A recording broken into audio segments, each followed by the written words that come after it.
जैसे चर्च के अंदर जाके बैठते थे तो मैं बहुत ज़्यादा गिल्टी फील महसूस करती थी, मुझे बहुत परेशानी का सामना होता था। यहाँ तक कि मैं जब वहाँ के जाके बैठती थी तो पहले नंबर मुझे ये समझ नहीं आती थी कि लड़कों की साइड बैठना है या लेडीज़ की साइड बैठना है।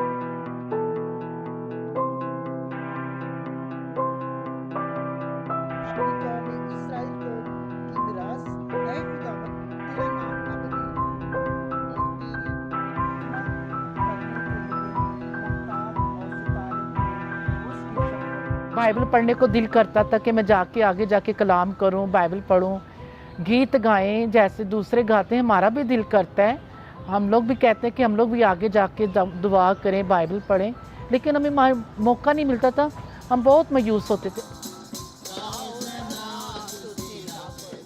जब हम लोग चर्च में जाते तो शेरवानी वहाँ पे दी जाती थी, तो कहते थे ये पाक नहीं है, आप ये पाक नहीं, इसको शेरवानी नहीं दी जाएगी। तो हम अंदर से बहुत मायूस हो जाते थे, हमें अच्छा नहीं लगता था कि सब लोगों को यहाँ पाक शराकत वगैरह मिल रही है तो हमें क्यों नहीं दे रहे हमें, और ना हमें बाइबल वगैरह छूने की इजाज़त थी। कहते थे कि ये लोग जो ना वो सही नहीं है, ये ख्वाजा सराय।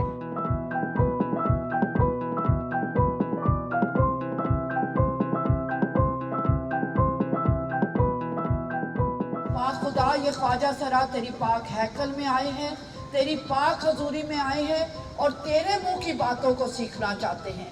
अपने रूहुल कुद्स की रहनुमाई फरमा दे, अपने पाक रूह को हम में से हर एक पर उंडेल दे। इस सारी इबादत को तेरे पाक रूह के इख्तियार में देती हूँ। इकरार करती हूँ रूह पाक के तू ही हमारा मददगार, उस्ताद और रहनुमा है। रूह पाक तू आ हमारे। मैं चाहती हूँ कि ट्रांसजेंडर पास्टर्स हों, ट्रांसजेंडर यूथ लीडर्स हों, ट्रांसजेंडर बाइबल टीचर्स हों, एक मजबूत चर्च की फाउंडेशन शुरू हो जाए।